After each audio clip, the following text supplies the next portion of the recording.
Hi, welcome to the British English Hub. I'm Paul. Today I'm going to talk about gerunds and infinitives. Wow, here we go. Something that seems very complicated, but in fact is really easy. And the thing is, a lot of students are very confused about the rules and when to use an infinitive and when to use a gerund. Now, it can be a little bit frustrating sometimes, but once you understand the rules, then everything else comes very naturally. Okay, so the first thing is we talk about gerunds and infinitives. What are gerunds and what are infinitives? I can hear you thinking. And here we go. Okay, so gerunds is verb plus ing. Going, seeing, taking, teaching, like I'm doing.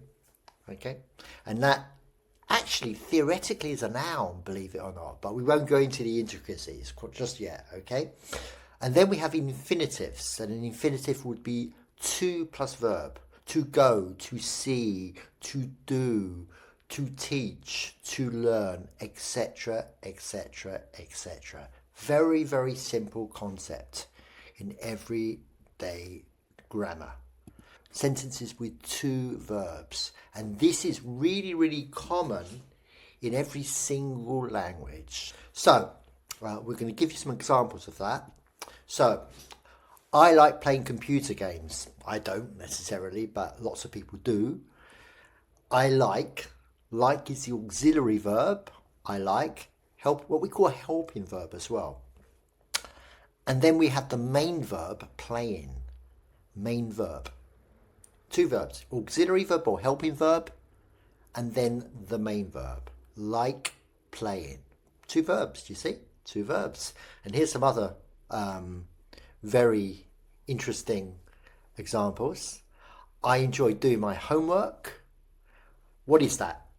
Doing, is it a gerund or an infinitive? It's a gerund because it's verb ing. And then we have I like to do my homework, which is an infinitive. But the thing that you're thinking right now, and I know what you're thinking, is when do we use the gerund and when do we use the infinitive?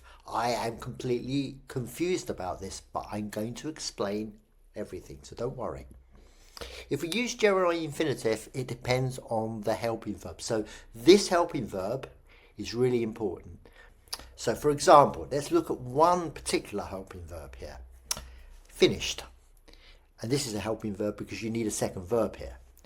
And finished can only be used with a gerund, not an infinitive. It's just a question of remembering that. It's just a question of memory. I finished doing my homework. That is absolutely correct. That's a lie, in fact, I didn't. But anyway. And then I finished to do my homework. This is a common mistake amongst a lot of second language speakers. Incorrect. We don't say that. I finished doing my homework. That's it. Okay, the rules. Time for the rules. Hooray, the rules, finally. Now, there are four types. Just four types. Type 1. This is when the auxiliary verb has to go with a gerund. Only a gerund is allowed. A verb ing is allowed. And these are followed only by gerunds in every sense. Okay, you can't be changed. Here are the verbs. I enjoy, I avoid, consider, suggest, mind, quit, finish, risk, delay. Now, it would be a good idea to look at this, pause it, and just try to note them down and memorize them. And I'm going to give you some examples here. I enjoy swimming. You can't say I enjoy to swim. Lots of students say that, but I enjoy swimming. They avoided talking to him. Avoided talking to him. Didn't want to talk to him. They avoided talking to him. Not avoided to talk. She suggested waiting a while longer.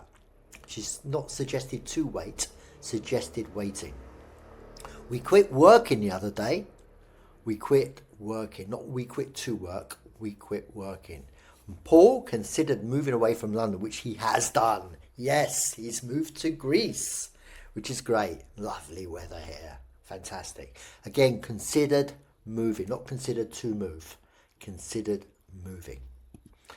Type 2. Finally, we've got another type now. This is the second of 4.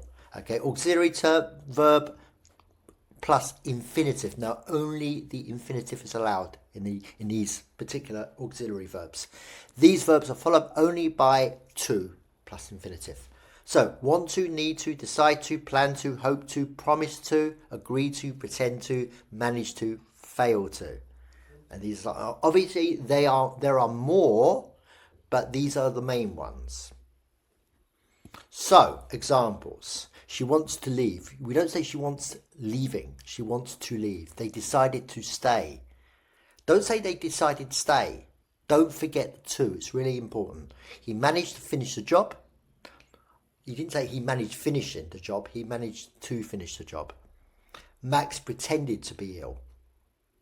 And the boss agreed to sign. Not agreed signing. Agreed to sign the contract. So you cannot change this infinitive. It's stuck. These verbs, these auxiliary verbs, absolutely require an infinitive verb, as seen in green below. Right, on to the next one. Type 3. Hooray, we're getting there. Auxiliary type, this is now requiring both infinitive and gerund. You can use both. And this is really, really good. So it doesn't matter which one you use. And the meaning does not change. Okay, common helping verbs here are listed below. Begin, start, continue, like, love or hate in general habits. So let's look at some examples now. It started raining. It started to rain. Both are correct. It depends on which one you want to use. She continued working. She continued to work. Both are fine. You've got to make a decision which one you want to use. I like swimming. I like to swim. These are 3 key examples. There are more obviously, but these are the main ones. And I don't want to be speaking all day. Then we move on to type 4. Now this is the slightly complicated one. This is a slightly more complicated one.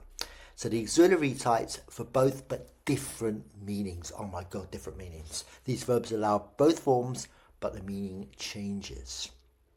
And I'm going to give you some examples of this. Stop, forget, remember, try are the verbs. Exceptional verbs. And here we go. I'll never forget meeting you, which is a memory thing. I'll never forget meeting you. We had such a great time. You're a great person to meet. Fantastic. And the second one, he forgot to meet her, meaning he didn't go. And again, he missed the appointment. Oh my God. So with the infinitive, it implies that you've missed the appointment or you've missed something. He forgot to bring his books to class. Oh my God. That's it. Okay, so one's got a positive connotation, one's got a negative connotation. He stopped smoking. He quit smoking, which is something I did a while back. He stopped to smoke. He paused something to smoke. So he paused in the street.